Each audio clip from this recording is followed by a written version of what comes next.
Hello friends, कैसे हो आप सब। आज हम एक्सप्लेन करेंगे एलिस इन बॉर्डरलैंड के एपिसोड 3 को। अगर आपने पिछली एपिसोड नहीं देखी तो हमारे चैनल पर देख लें। एपिसोड के स्टार्ट में अरिसू उस लड़की से कहता है कि मैंने उस औरत को मार दिया है, तो वो लड़की कहती है कि वो भी हमें मारने के लिए ही आई थी। अरिसू उससे पूछता है ये क्या जगह है, तो वो कहती है मुझे भी नहीं पता। कोड वाला लड़का टैगर की लाश की तलाशी लेता है और उसकी जेब से कोई ड्राइंग मिलती है। नेक्स्ट सीन में हम शिबुकी को देखते हैं जो कहती है कि मेरा वीजा आज खत्म हो जाएगा। मैंने अपनी कंपनी के टॉप पर पहुंचने के लिए बहुत से लोगों के साथ किया था और मैं यहाँ से जिंदा ही वापस जाऊंगी। छोटा अरिसू और करूबे को देखकर बहुत खुश होता है। करूबे सबको बीच के बारे में बताता है और कहता है हमें जवाब वहीं पर मिलेगा। शिबुकी कहती है कि आज हम दोनों का वीजा खत्म हो जाएगा, तो करूबे कहता है आज हम गेम जीत कर तुम लोगों का वीजा एक्सटेंड कर लेंगे और फिर बीच को ढूंढेंगे। अरिसू टेरेस पर खड़ा होता है, वहाँ शिबुकी आती है और पूछती है तुम्हें क्या हुआ है, तो वो बताता है कि मेरे सामने कोई मरा है और मैं जिंदा रहा हूँ। तो शिबुकी कहती है कि जिंदा रहने जरूरी है और वो भी पहली वाली गेम ऐसी ही जीती थी। रात को सब करूबे का वेट करते हैं, तो उसके आने पर छोटा को बहुत गुस्सा आता है और वो कहता है कि हम मरने वाले हैं इसलिए थोड़ा सीरियस हो जाओ, और वो सॉरी करता है। सब एक बिल्डिंग में जाते हैं जहाँ अंदर एक गार्डन होता है और उनके अलावा वहाँ और कोई नहीं होता। वहाँ टेबल पर कुछ टूल्स रखे होते हैं और साथ ही टेबल पर कुछ हेलमेट्स। सब मोबाइल उठाते हैं जिस पर लिखा आता है सब हेलमेट पहन लो, ये गेम सिर्फ 4 लोग खेल सकते हैं। जैसे सब हेलमेट पहनते हैं तो वो उनके सर और गर्दन के साथ फिक्स हो जाता है और साथ ही उनके पास गॉगल्स भी होती हैं और वो सब देखने पर पहचान लेती हैं, यानी उनमें आई ट्रैकिंग होती है। मोबाइल पर लिखा आता है अब गेम स्टार्ट होगी और ये गेम 7 ऑफ हार्ट है।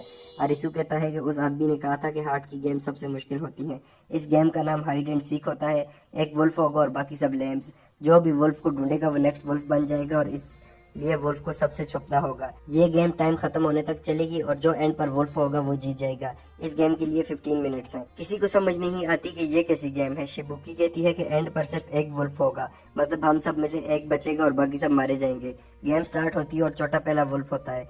छोटा अपना हेलमेट उतारने की कोशिश करता है तो अरिसू से कहता है कि ऐसा ना करो कहीं वो फट ना जाए, लेकिन जैसे ही छोटा अरिसू को देखता है तो वो वुल्फ बन जाता है और जब वो करूबी को देखता है तो करूबे वुल्फ बन जाता है। करूबी कहता है कि जैसे ही वुल्फ किसी दूसरे को देखेगा दूसरा वुल्फ बन जाएगा। शिबुकी कहती है कि ये गेम गलत है, इसमें लेम्स को छुपना ही नहीं है बल्कि इसकी जगह वुल्फ को छुपना है। वो सबको अपनी तरफ बुलाती है और जैसे वो सब उसको देखते हैं वो वुल्फ बन जाती है और एक छोटा हैमर उठाकर वहां से भाग जाती है। करूबी उसके पीछे भागता है, शिबुकी गार्डन में जाकर छुप जाती है। सब हेलमेट के जरिए एक दूसरे से बात कर सकते हैं।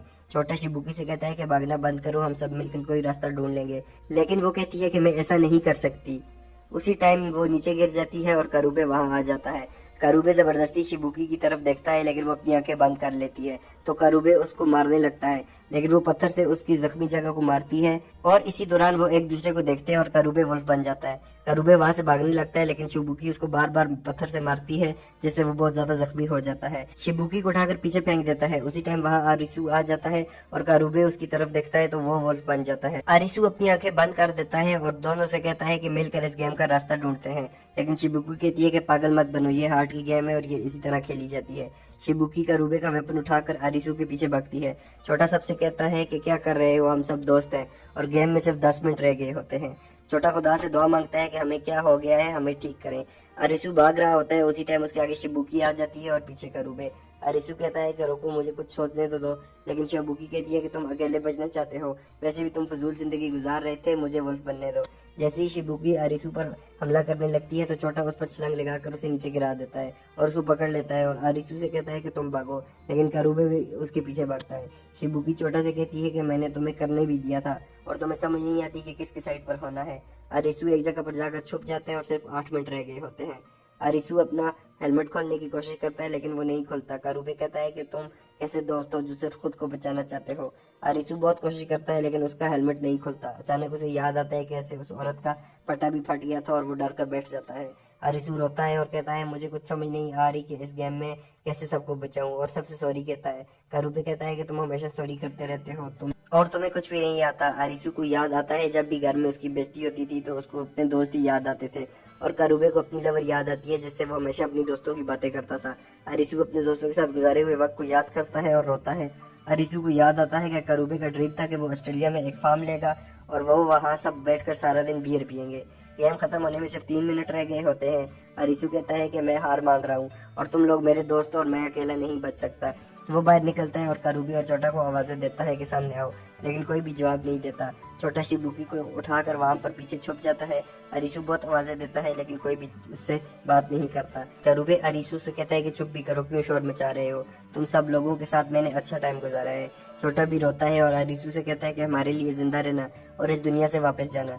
30 सेकंड रह गए होते हैं। शिबुकी रोती है और छोटा को गले लगाती है। छोटा भी उससे माफी मांगता है।